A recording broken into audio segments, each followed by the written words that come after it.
My name's Colton Watts. Today I'm going to be talking to you about how mate sampling behavior determines the density dependence of sexual selection. Sexual selection clearly has important evolutionary and ecological consequences. Understanding the factors that affect the strength of sexual selection, as well as the targets on which it acts, is critical for evaluating its role in generating existing patterns of diversity, as well as for predicting how populations will respond to changing environmental conditions moving forward. One of the primary factors thought to influence the strength of sexual selection is population density.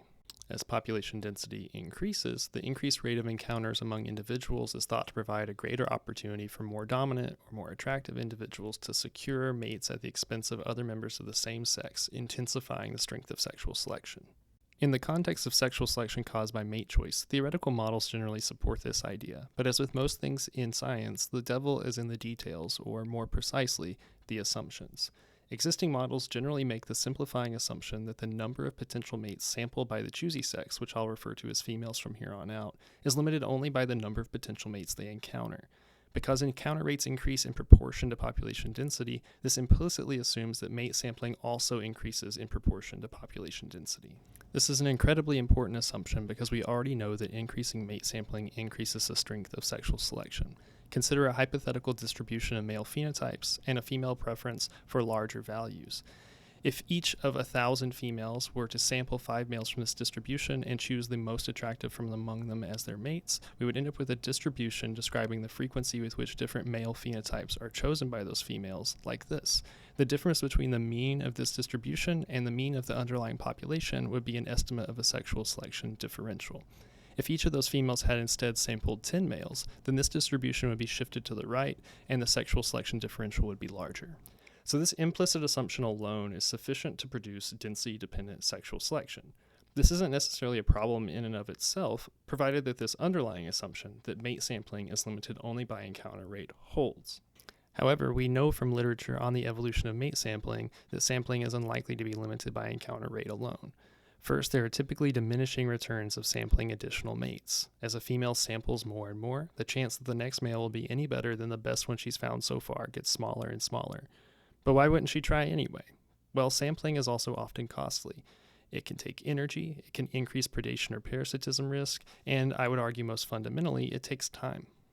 So selection should favor sampling strategies that balance the benefits of preferred matings against the costs of mate sampling.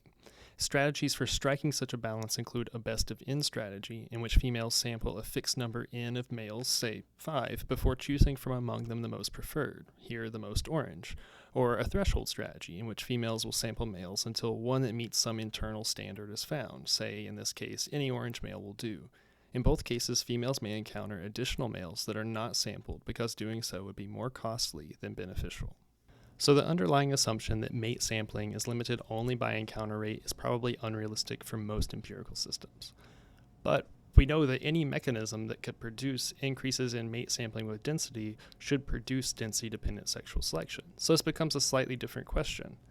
Under what conditions does density-dependent mate sampling evolve? And is it enough to generate density-dependent sexual selection as predicted by classic theory? So I started thinking about what kind of mechanisms could produce density-dependent mate sampling behavior, and I came up with 2 general mechanisms. So I hypothesized that density-dependent sexual selection occurs if density-dependent sampling has evolved either due to density-dependent sampling costs or benefits, or due to time-dependent sampling costs or benefits. In the first case, density-dependent sampling evolves as a direct response to effects of density on the costs or benefits of sampling.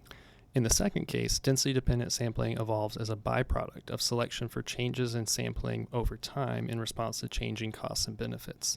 This can produce density-dependent sampling because population density affects encounter rate, such that at low population densities, individuals will on average spend more time to achieve a given amount of mate sampling and tend to express the mate sampling behaviors that are characteristic of later time points. There are many mechanisms through which the costs and benefits of sampling might change with density or with time, but there is one cost that I think is the most fundamental and perhaps unavoidable aspect of mate sampling, and that actually unites these 2 mechanisms, and that cost is time. Given that the time in which reproduction can occur is finite, individuals that sample a lot of males run a greater risk of failing to mate before their time runs out. This has been called the wallflower effect. The wallflower effect can produce density-dependent sampling costs. Because encounter rates are higher in denser populations, for any given amount of mate sampling, the risk of not mating decreases with density. Thus, sexual selection should favor increased mate sampling in denser populations. The wallflower effect can also produce time-dependent sampling costs. Some organisms, for example, may face a relatively constant probability that their breeding opportunities come to an end. But for others that rely on seasonal resources to reproduce or that senesce, this probability may increase over time. Thus, selection may favor decreased mate sampling over time to minimize the risk that individuals fail to mate just because they happen to encounter fewer males early on. To test the hypothesis that density-dependent and time-dependent sampling costs can produce density-dependent sexual selection, we explicitly linked the evolution of mate sampling strategies to the expected strength of sexual selection at different densities. First, we developed models to predict the mate sampling strategies that maximize fitness and should therefore be expected to evolve through selection, given density-dependent and time-dependent costs of sampling that arise solely from the risk of remaining unmated. We then simulated the outcomes of the predicted sampling behaviors across a range of population densities and quantified the resulting density dependence of sexual selection. We used stochastic dynamic programming to predict the mate sampling strategies that maximize fitness. We did this for both best of n and threshold strategies, but to give you an idea of how they work, I'm just going to focus on the model structure for the best of n strategy. We started by breaking an individual's breeding opportunities down into discrete time steps equal in length to the time needed to assess the phenotype of a single male. So for any given time step t, the number of males previously sampled, which will denote n, could be anywhere between 0 and t.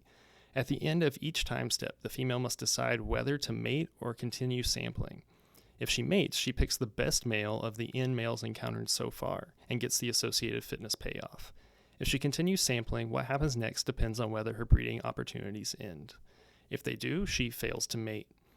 If not, she enters the next time step and has the opportunity to encounter another male to sample. This encounter happens with a probability that depends on the encounter rate and therefore the population density.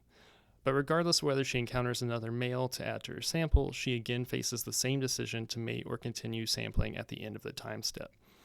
We can then determine the fitness maximizing decision for each possible combination of previous encounters n and time t, and therefore we can determine the number of males the females would have had to have sampled by each time step t in order to stop searching and choose a mate. The threshold model is really similar, and if you have questions about that, I can answer them afterwards. Here I'm showing the mate sampling behavior predicted by our models as a function of time in an individual's breeding period. On the top are the results for the best of n model, predicting the optimal number of males to sample in, and on the bottom are the results for the threshold model, predicting the optimal proportion of males whose phenotype should fall below the mate acceptance threshold. I'll plot these for both no time-dependent costs of sampling and for time-dependent costs of sampling, and for a range of different population densities for each. We can see that when there are no time-dependent costs, mate sampling is essentially constant over time, but increases with density. Whenever there are time-dependent costs of sampling, we see the same general effect of density, but mate sampling drops off rapidly with the time spent searching. We ran 3 separate sets of simulations to isolate the effects of our hypothesized mechanisms of density-dependent mate sampling on the density dependence of the resulting sexual selection. The green data series shows the results of simulations in which females express the mate sampling behaviors that are optimal given density-dependent costs of sampling, but assuming that the costs of sampling are time-independent. The orange series is for simulations in which females express the mate sampling behaviors that are optimal for a single density regardless of the density they're simulated at, but change their sampling behavior over time in response to time-dependent costs. In the purple series, neither mechanism is operating. We can see that both density-dependent sampling costs and time-dependent sampling costs are sufficient to generate density dependence in the sexual selection gradient for both best of n and threshold strategies. However, time-dependent costs seem to generate less density dependence overall than the density-dependent sampling costs. Importantly, in the absence of either mechanism, sexual selection is independent of density. So this has really changed the way that I think about the interaction between sexual selection and population density.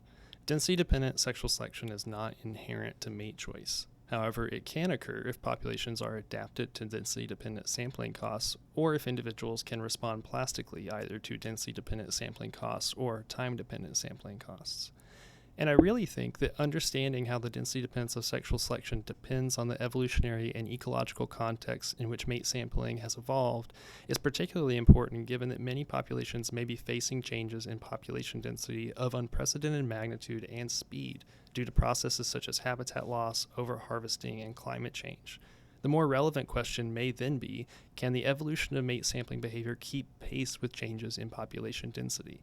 I think the answer to this question will not only help resolve the expected prevalence of density-dependent sexual selection in nature, but also help predict the ability of populations facing declines to respond through changes in their mating behaviors. I have lots of people and organizations to thank, and I'm also currently looking for a postdoc. Thank you.